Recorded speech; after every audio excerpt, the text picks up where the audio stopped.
오늘 우리에게 주신 하나님의 말씀 오바댜서 1장 10절로 16절 말씀, 자리에서 일어나셔서 함께 합독하여 읽도록 하겠습니다. 오바댜서 1장 10절로 16절의 말씀 함께 합독하여 있습니다. 시작. 내가 내 형제 야곱에게 행한 포악으로 말미암아 부끄러움을 당하고 영원히 멸절되리라. 내가 멀리 섰던 날 곧 이방인이 그의 재물을 빼앗아 가며 외국인이 그의 성문에 들어가서 얻기 위하여 제비 뽑던 날에 너도 그들 중 한 사람 같았느니라. 내가 형제의 날 곧 그 재앙의 날에 방관할 것이 아니며 유다 자손이 패망하는 날에 기뻐할 것이 아니며 그 고난의 날에 내가 입을 크게 벌릴 것이 아니며 내 백성이 환난을 당하는 날에 내가 그 성문에 들어가지 않을 것이며 환난을 당하는 날에 내가 그 고난을 방관하지 않을 것이며 환난을 당하는 날에 내가 그 재물에 손을 대지 않을 것이며 내 거리에 서서 그 도망하는 자를 막지 않을 것이며 고난의 날에 그 남은 자를 원수에게 넘기지 않을 것이니라. 여호와께서 만국을 벌하실 날이 가까웠나니 내가 행한 대로 너도 받을 것인즉 내가 행한 것이 내 머리로 돌아갈 것이라. 너희가 내 성산에서 마신 것 같이 만국인이 항상 마시리니 곧 마시고 삼켜서 본래 없던 것 같이 되리라. 아멘. 자리에 앉으시겠습니다. 제가 기도하고 말씀이 이어 증가하도록 하겠습니다. 하나님, 이 시간 우리가 평소에 잘 묵상하지 않았던 오바댜서의 말씀을 듣기 원합니다. 우리에게 지혜를 주셔서 하나님의 말씀을 깨닫게 하시고 그 깨달은 하나님의 말씀이 우리의 심령 가운데 우리의 삶의 원동력이 되는 그 놀라운 은혜를 이 시간 우리 심령 가운데 넉넉히 채워 주옵소서. 예수님의 이름으로 기도드립니다. 아멘. 얼마 전 제가 무실동 여기 주민센터에 볼 일이 있어서 갔는데 평소에는 사람이 별로 없어요. 근데 제가 간 그날은 유독 사람이 많더군요. 그래서 번호표를 보니까 앞에 20명이 있어서 20명을 기다려야 된다는 거예요. 그래가지고 어디 앉을 데가 없나 싶어서 갔더니 다 앉아 있는 거예요. 그래가지고 화장실 앞쪽에 가니까 거기 의자가 하나 있더군요. 그러니까 의자에 다 앉아 있는데 주변에 아무도 없어요. 저 혼자 그 화장실에 앞에 의자에 다 앉아 있는데 제 앞에 출입문이 있는데 그 출입문 쪽에서 누가 제가 문 열어드릴게요 하는 거예요. 그래가지고 제가 앉아있다가 고개를 탁 들었죠. 그걸 보니까 거기가 출입문이 있어가지고 어떠한 어르신이, 혹시 실버카라고 들어보셨습니까? 이 실버카를 끌고 어르신이 이렇게 지나가면서 출입문을 지나가려고 탁 지나간 거예요. 그 출입문 자동문이 있어서 샥 열립니다. 그래서 실버카 이거 끌면서 지나가셨죠. 근데 그 다음 이중문인데 그 다음 문이 손잡이가 있는 문인 거예요. 손잡이가. 근데 손잡이가 있는 문이니까 어르신이 이거 실버카를 끌고 가면서 못 열잖아요. 그래가지고 그 지나가던 분이 제가 문 열어드릴게요 하고 이렇게 문을 열어준 거예요. 그래가지고 저는 이렇게 잠깐 딴 생각하고 이렇게 있다가 지나가는 줄도 사실 몰랐어요, 어르신이. 근데 제가 문 열어드릴게요 하니까 제가 고개를 탁 들었거든요. 그리고 제가 문 열어드릴게요 한 분은 문을 탁 열어드리면서 고개를 탁 했는데 저랑 눈이 탁 마주쳤는데 이런 표정을 짓고 있는 거예요. 아니, 저 사람은 지금 안 도와드리고 뭐 하나 싶은 표정으로, 저밖에 없으니까 하필 타이밍이요, 제가 마치 보고 있었던 마냥 요렇게 하다가 딱 들고 여기서는 딱 하니까 저는 눈이 딱 마주쳐가지고 저 경멸의 눈빛, 잊혀지지가 않아요. 지금 며칠 지났거든요. 이게 잊혀지지가 않아요. 말하지 않아도 알아요. 딱 눈빛으로 그냥. 제 마음이 이게 참 억울한 게, 우리가 지난주에 미라클데이 하면서 이 원주시에 선한 영향력을 미치는 성도가 되자, 예수의 향기를 풍기는 성도가 되자 하고 제가 여기서 선포하지 않았습니까? 근데 제가 지금 거기서 무엇을 받고 있습니까? 이 경멸의 눈빛을 받고 있는 거예요. 혹시 여러분 중에 아는 분, 친구들 중에 이런 이야기 하는 분이 혹시 계시다면, 내가 얼마 전에 복지센터 갔는데 어르신이 문도 못 열고 그 앞에 있는데 어떤 사람이 그걸 보면서도 가만히 앉아 있더라. 세상이 참 말세다 말세야, 너는 그러지 마라 라고 하는 분이 혹여나 여러분 옆에 여러분 친구 중에 계시다면 야 그거 우리 목사님인데 하시면 안 됩니다. 안 돼요, 안 돼요, 안 돼요, 안 돼요, 안 돼요. 진짜 큰일 나요, 큰일 나요. 물론 오해를 푸는 것도 좋지만 그랬다가 아유 그 경멸의 눈빛 아유 잊혀지지가 않습니다. 그리고 저 그런 사람 아니거든요. 이 사회적으로도요 도움을 필요로 하는 사람을 보고 도와주는 거는요 인간 이 댐댐이 윤리적인 측면에서도 이 인간의 그런 윤리적인 모습이거든요. 도움이 필요한 사람을 돕는 것, 마땅히 행해야 될 것을 행하는 것, 당연한 거죠. 그런데 오늘 오바닷의 말씀에 보면요 이렇게 마땅히 행해야 할 것을 지키지 않으며 도리어 비윤리적인 모습을 보여주던 한 나라가 등장하는데 그 나라의 이름이 에돔입니다. 에돔. 이 오바닷의 말씀은 오바닷 선지자를 통해서 에돔이라는 나라, 비윤리적이고 마땅히 행해야 될 일을 행하지 않는 그 나라에 대한 하나님의 심판의 메시지인데요 오늘 본문 말씀 12절, 15절 같이 한번 읽어봅니다. 시작. 내가 형제의 날 곧 그 재앙의 날에 방관할 것이 아니며 유다 자손이 패망하는 날에 기뻐할 것이 아니며 여호와께서 만국을 벌하실 날이 가까웠나니 내가 행한 대로 너도 받을 것인즉 내가 행한 것이 내 머리로 돌아갈 것이라. 아멘. 하나님께서 만국을 벌하실 날이 올 텐데 너 에돔 마땅히 행해야 될 것을 행하지 않았도다. 너희의 이 모든 죄들 너희 머리 위에 쏟아질 것이다. 그리고 너희도 결코 심판을 피해갈 수 없을 것이다 라고 경고하시는 거예요. 근데 이 에돔이라는 나라에 대해서 집중해 보면요 아브라함, 이삭에게 두 아들이 있었죠. 누구였습니까? 에서와 야곱이었단 말이죠. 이 에서의 후손이 훗날 누가 되냐면 에돔이 됩니다. 그리고 야곱의 후손이 훗날 누가 되느냐? 이스라엘이 되는 거예요. 이 에돔과 이스라엘은요 형제 같은 나라가 아니라 형제 나라예요. 에서와 야곱이 형제였거든요. 그런데 문제는 이 야곱의 후손인 이스라엘이 멸망의 길을 걸어가고 있단 말이죠. 이방 나라에 의해서 완전히 나라가 지금 패망하고 있는 이 와중에 형제 나라인 에돔은요 아무것도 하지 않아요. 형제가 도와달라고 부르짖는데도 에돔이라는 나라는요 한 걸음 앞으로 나가서 선뜻 손을 뻗어 도와주기는커녕 도리어 옆으로 싹 비껴나가지고 팔짱을 낀 채 지켜보기만 합니다. 방관하는 태도를 취합니다. 참 아이러니하죠. 모르는 사이도 아니고 형제의 나라인데 어떻게 이렇게 매정할 수가 있을까? 오늘은 그 매정했던 이유 세 가지에 대해서 알아보며 은혜를 나누기 원하고 또 그 세 가지를 통해서 우리 스스로를 점검해 보기를 원합니다. 첫 번째, 우리 같이 한번 읽어봅니다. 시작. 이스라엘에 대한 상처 때문이었습니다. 에돔이 이스라엘을 도와주지 않았던 것은요 에돔이 가지고 있었던 상처 때문이었어요. 이 상처는 창세기 25장 23절에서부터 시작이 됩니다. 우리 같이 한번 읽어볼까요? 시작. 여호와께서 그에게 이르시되 두 국민이 내 태중에 있구나. 두 민족이 내 복중에서부터 나누이리라.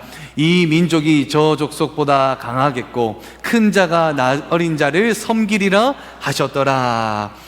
하나님의 말씀에 이삭의 두 아들, 쌍둥이 아들이 있는데 이 두 아들이 큰 민족이 된다. 두 나라가 된다. 그러나 먼저 큰 자가 작은 자를 섬기리라라고 이야기하면서 첫째가 둘째를 섬기리라라고 태어나기도 전부터 하나님이 이렇게 먼저 말씀하시는 거예요. 그래서 그런지요 우리 한국말 중에 잘 표현하는 숫자 있죠. 내가 뭔가 하는데 어떤 사람이 막 계속 방해를 하고 하면 네가 내 발목을 잡는구나 라는 표현이 있습니다. 내가 뭔가 하려고 할 때 내 발목을 붙잡으면서 막 방해하는 것, 그게요 이 에서와 야곱의 출생에서도 나타나는데요 에서가 태어날 때 큰 자가 작은 자를 섬긴다라고 했잖아요. 작은 자가 큰 자에게는 걸림돌이 되는 거예요. 그런데 이 에서가 태어날 때 야곱이 그의 무엇을 붙잡고 태어나는지 압니까? 발꿈치를 잡고 태어나는 거예요. 에서가 태어날 때부터 야곱은 그의 발목을 잡고 태어난 거예요. 그게 이제 본격적으로 한 사건을 통해서 완전히 이 둘의 관계가 깨어지게 되는데요. 어떤 일이 있었냐면 이 둘의 성향도 달라요. 야곱은 항상 집에서 있는 사람이었고 에서는 항상 밖으로 나다니며 사냥으로 동물을 잡아오는, 짐승을 잡아오는 사냥꾼이었단 말이죠. 그래서 형이었던 에서가 하루는 들을 돌아다니면서 사냥감을 찾아서 돌아다니다가 아침 일찍 나갔다가 밤늦게 돼서 집에 돌아왔어요.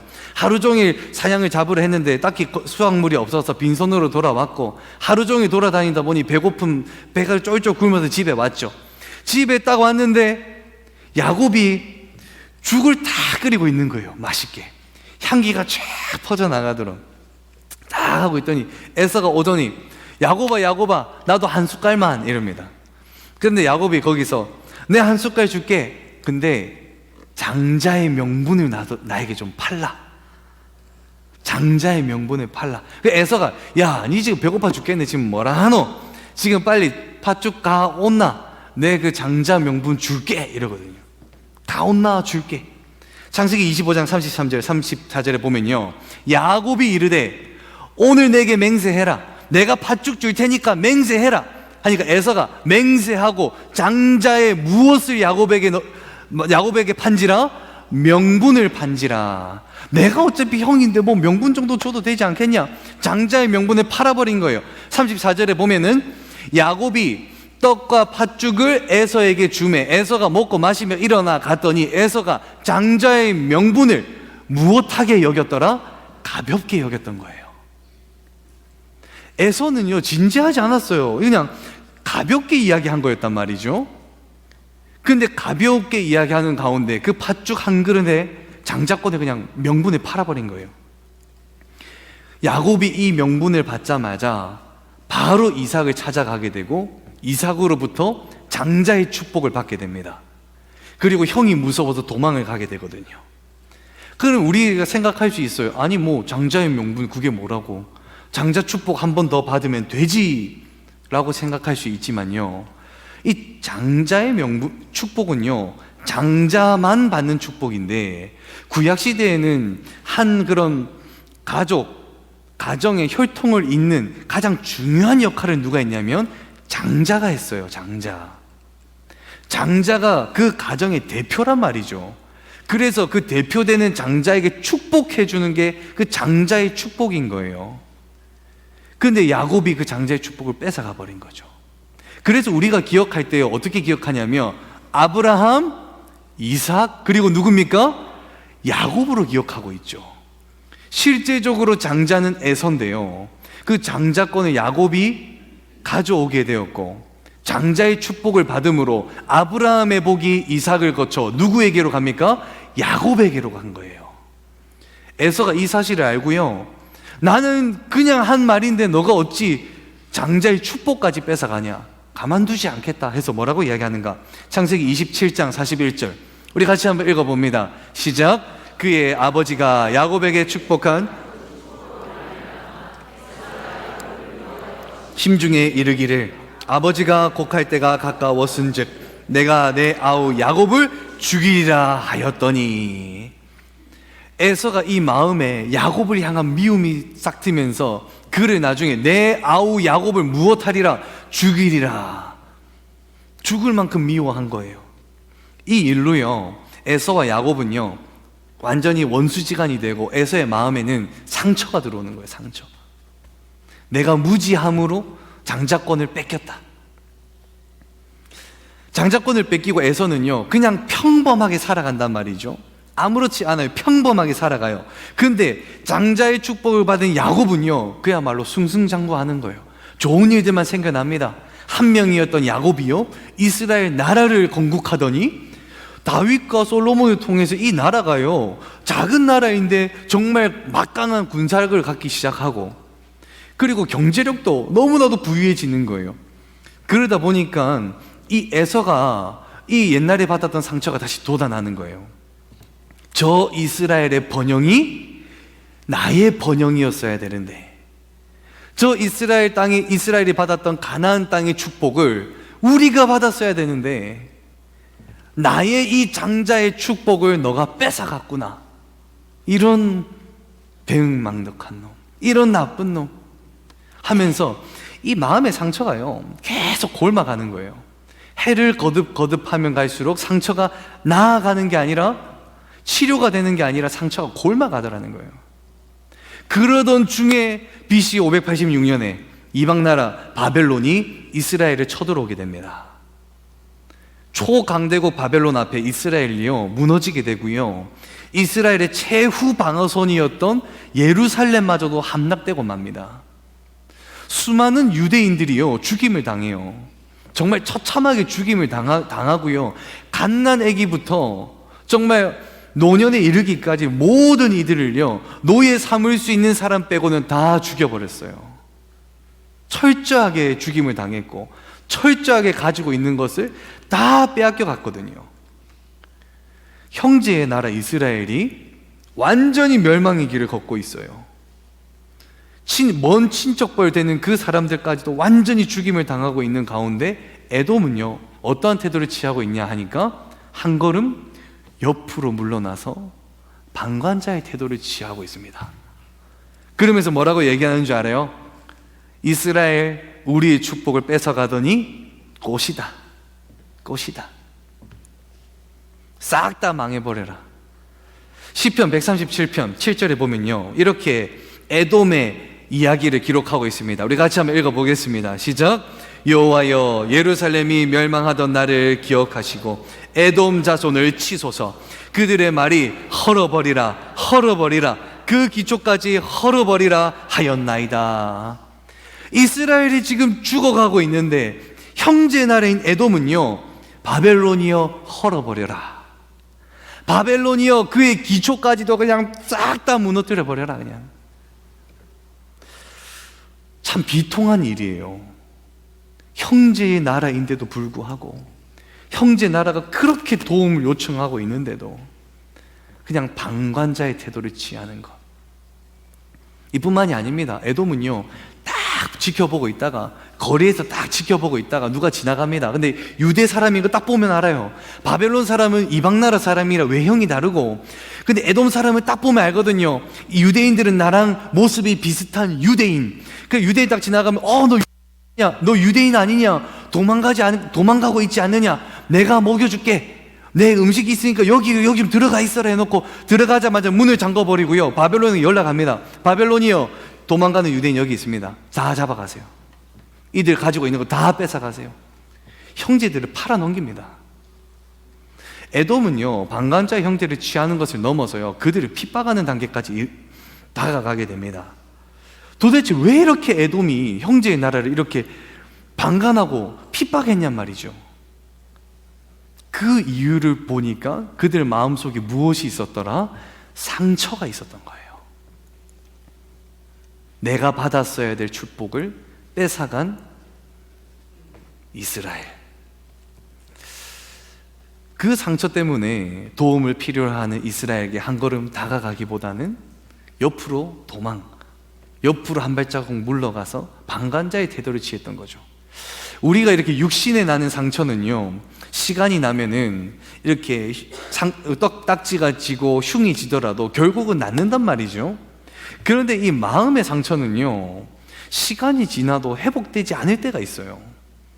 1년, 2년, 3년, 5년, 10년이 지나면 회복될 것 같아 보여도 10년이 지나도요 마치 어제 상처받은 것처럼 그 상처가 그대로 남아있기도 하고, 때로는 이 상처가요 낫지 않고 골마버리기까지도 합니다.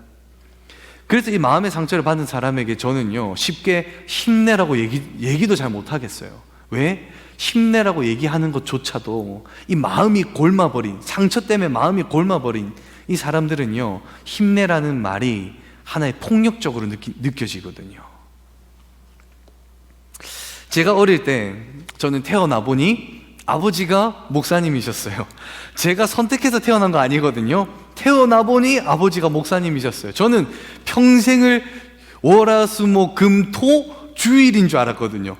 근데 막상 국민학교 들어가가지고 야 너 주일에 뭐 하냐 하니까 야 니 주일이 아니라 일요일 아이가 이래가지고 일요일이 뭔데 야 니 그거 일요일이지 뭐 니 그것도 모르노 이래 하면서 그때 전 처음 알았거든요.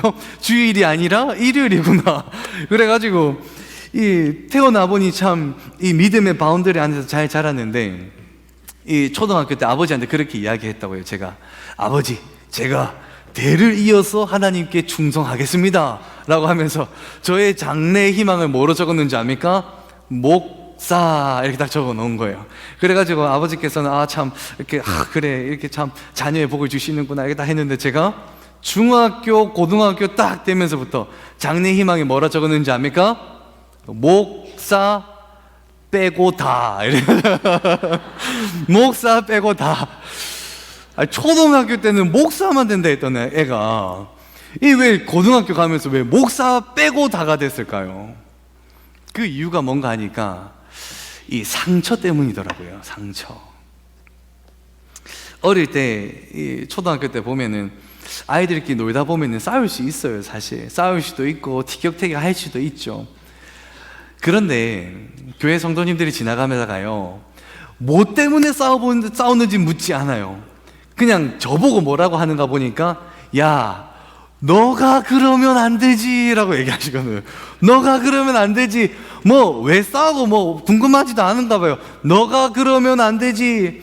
근데요 싸울 때마다 너가 그러면 안 되지 수십 명 많게는 100명이 넘는 사람이 한 사람에게요 너가 그러면 안 되지라고 얘기하면요 그 얘기를 듣는 한 사람은요 그거 거의 고난이 거의 뭐 고문이거든요. 고문.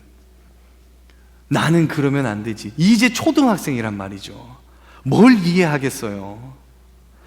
어디 이뿐인가요? 달란트 잔치를 하잖아요. 근데 이상하게 저는 1등을 하면 안 될 것 같아요. 자꾸 눈치를 줘요. 분명히 제가 출석도 100%고 달란트도 제일 많이 모았는데 이상하게 선생님이 갑자기 이렇게 역전하면서 뭐 막판 뒤집기 하면서 이상하게 제가 1등이 못 되도록 만들어요. 너는 그러면 안 돼. 간식을 나눠줄 때도요 간식이 나눠주다가 몇 개가 모자라잖아요. 그러면 모자랄 때 저는 꼭 어디에 있어야 되느냐? 못 받는 사람이 돼야 되는 거예요. 못 받는 사람. 항상 이렇게 양보와 희생을 강요당했단 말이죠. 너는 그러면 안 되라는 말로.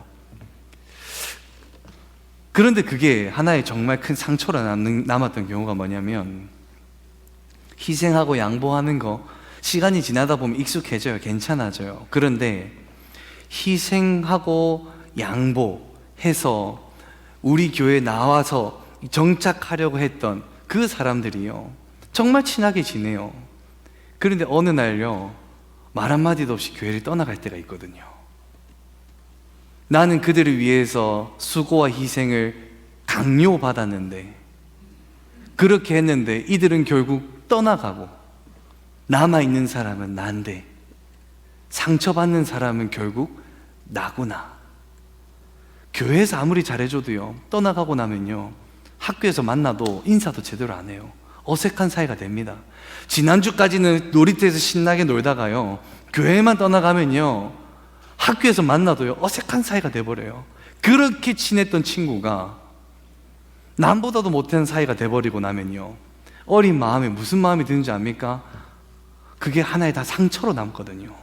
사람에 대한 상처. 잘해줘봐야 떠나가는구나. 그리고 잘해준 사람이 상처를 받는구나.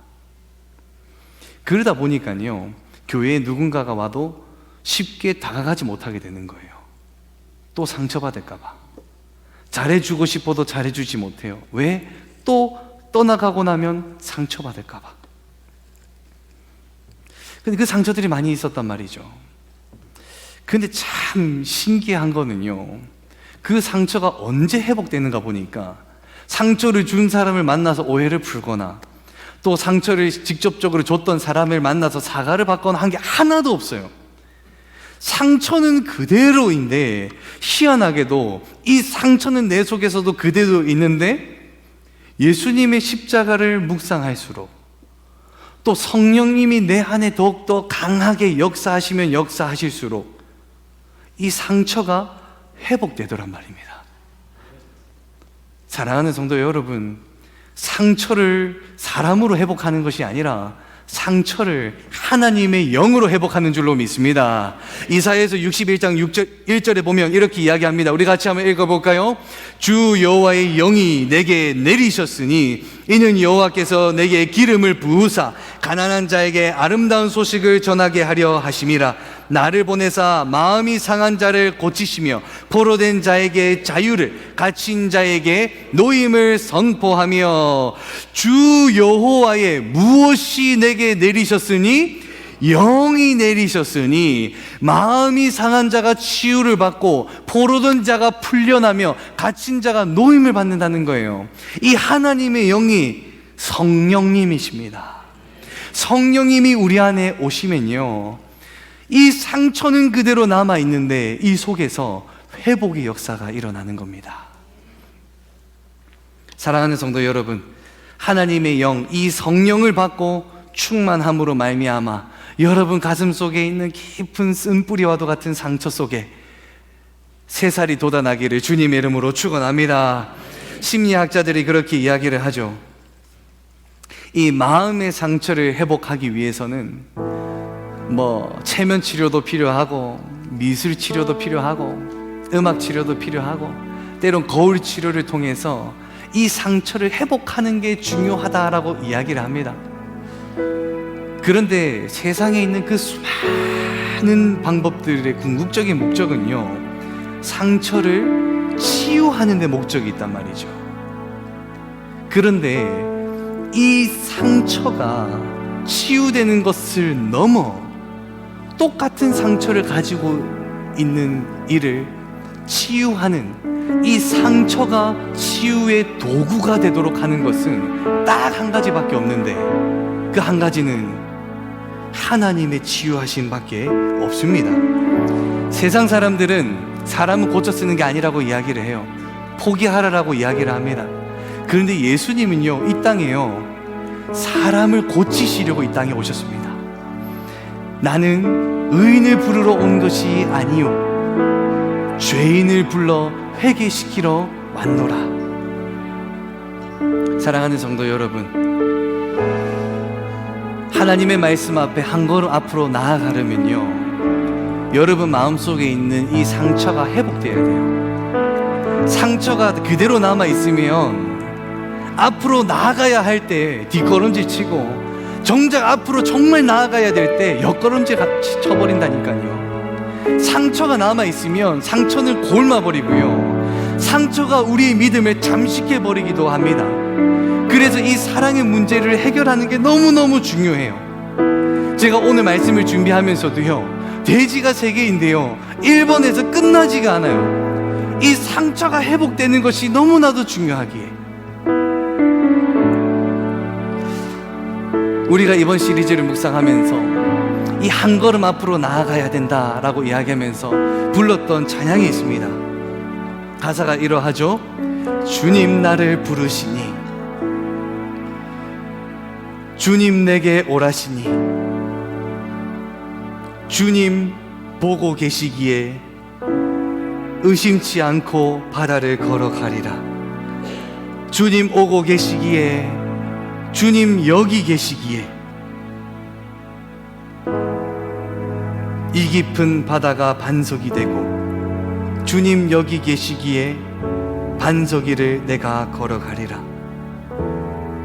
주님 여기 계시기에 저 거친 파도가 되고 파도가 반석이 되고 주님 여기 계시기에 반석 위를 내가 걷습니다.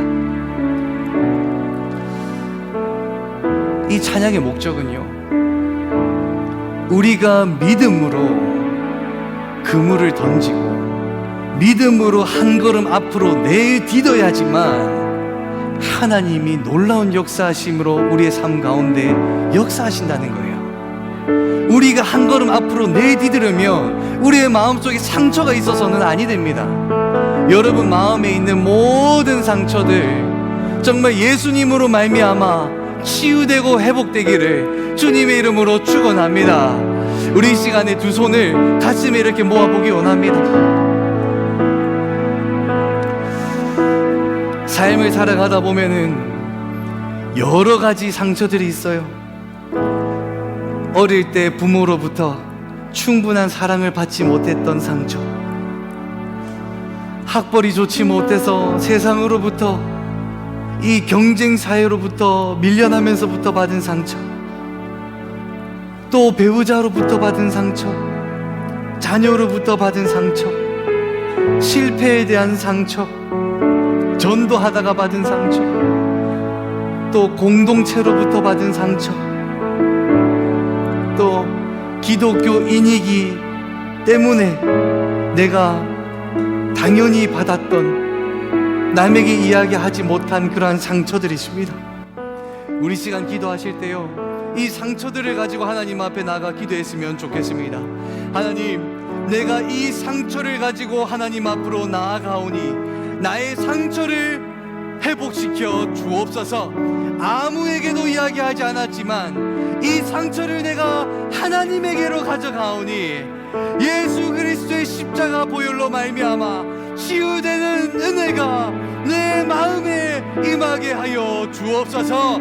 우리 시간 주여 한번 외치고 나의 사랑을 회복시켜 달라고 우리 주여 한번 외치고 동성으로